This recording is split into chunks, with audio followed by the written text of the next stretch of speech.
ಕಾಮ ತೀರಿಸಿಕೊಳ್ಳಲು ಜಾತಕದ ನೆಪವೊಡ್ಡಿದರೆ ಜೈಲು ಗ್ಯಾರಂಟಿ.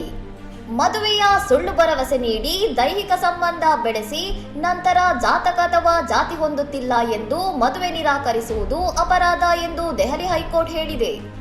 ಹಲವು ವರ್ಷ ಲೈಂಗಿಕ ಸಂಬಂಧ ಹೊಂದಿದ ಬಳಿಕ ಜಾತಕದ ನೆಪ ನೀಡಿ ಜಾಮೀನು ಕೋರಿದ್ದ ಆರೋಪಿಯ ಅರ್ಜಿಯನ್ನು ನ್ಯಾಯಮೂರ್ತಿ ವಜಾಗೊಳಿಸಿದ್ದಾರೆ. ಜಾತಕವೇ ಮುಖ್ಯವಾಗಿದ್ದರೆ ಅದನ್ನು ಮೊದಲೇ ನೋಡಬೇಕಿತ್ತು.